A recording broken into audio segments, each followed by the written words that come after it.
राजस्थान की सियासत इन दिनों एक नए मोड़ पर खड़ी दिखाई दे रही है। राजधानी जयपुर के शहीद स्मारक पर बीते कई दिनों से एक अनोखा आंदोलन चल रहा है।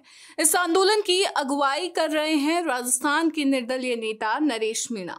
धरना स्थल पर हजारों की संख्या में उनके समर्थक जुटे हुए हैं। आंदोलन का उद्देश्य है झालावाड़ स्कूल हादसे में जान गंवाने वाले और घायल हुए बच्चों के परिवारों को उचित मुआवजा और सम्मान दिलवाना। पीड़ित परिवार के लोग भी धरने पर मौजूद हैं और न्याय की उम्मीद लगाए नरेश मीणा के साथ खड़े हैं। इस धरने की खासियत ये है कि खुद नरेश मीणा ने मौन व्रत धारण किया है। दिन भर वह मौन रहते हैं और केवल 5 मिनट के लिए बोलते हैं। इसी दौरान वह अपने साथियों के साथ आगे की रणनीति बनाते हैं और मीडिया से बातचीत करते हैं।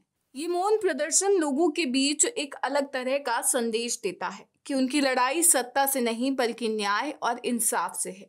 धरने में एक और अनोखा दृश्य सामने आया। पीड़ित परिवार सरकार की ओर से मिले मुआवजे के रूप में दी गई बकरियों को लेकर धरना स्थल पर पहुंचे। उनका कहना है कि ये किसी भी हाल में इंसाफ नहीं है और सरकार इन बकरियों को वापस ले। परिवारों की नाराजगी आंदोलन को और भावुक बना देती है। इसी बीच आंदोलन ने अचानक बड़ा राजनीतिक मोड़ ले लिया। नरेश मीणा ने ऐलान किया है कि वे अब एक नया संगठन खड़ा करेंगे, भगत सिंह सेना। ये सिर्फ एक संगठन नहीं होगा बल्कि इसे एक क्रांतिकारी दल के रूप में खड़ा किया जाएगा। नरेश मीणा ने साफ कहा कि भगत सिंह सेना का काम गांव-गांव, पंचायत और जिला स्तर तक होगा।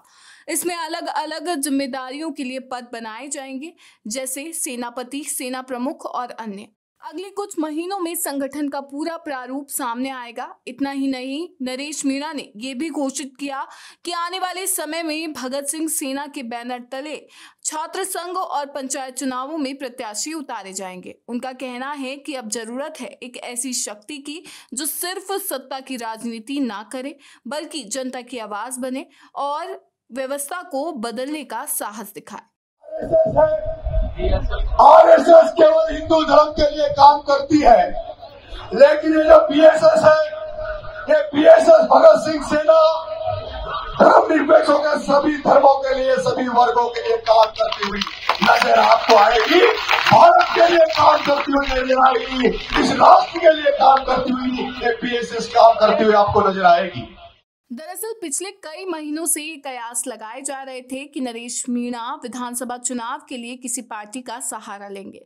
माना जा रहा था कि वे हनुमान बेनीवाल की आरएलपी या राजकुमार रोध की भारत आदिवासी पार्टी से जुड़ सकते हैं। वहीं कभी कभी उनके सचिन पायलट के साथ नजदीकी के कारण ये चर्चा भी होती रही कि वे कांग्रेस का रुख करेंगे, लेकिन अब इस ऐलान ने इन सभी अटकलों पर फिलहाल ब्रेक लगा दिया है। नरेश मीणा ने साफ कर दिया है कि उनका रास्ता अब अलग है और वह रास्ता है भगत सिंह सेना का। आरएसएस केवल हिंदू धर्म के लिए काम करती है, लेकिन ये जो बीएसएस है, ये बीएसएस भगत सिंह सेना धर्मनिरपेक्ष होकर सभी धर्मों के लिए, सभी वर्गों के लिए काम करती हुई नजर आपको आएगी। भारत के लिए काम करती हुई नजर आएगी, इस राष्ट्र के लिए काम करती हुई ये बीएसएस काम करती हुई आपको नजर आएगी। राजस्थान की राजनीति में एक कदम हलचल मचाने वाला है। यदि भगत सिंह सेना जमीनी स्तर पर युवाओं और आम जनता से जुड़ने में सफल होती है तो यह आने वाले चुनावों में तीसरी ताकत बन सकती है। इस खबर के बारे में आप अपनी राय हमें कमेंट बॉक्स में लिखें। वीडियो पसंद आया हो तो इसे लाइक करें, शेयर करें और चैनल को सब्सक्राइब करें।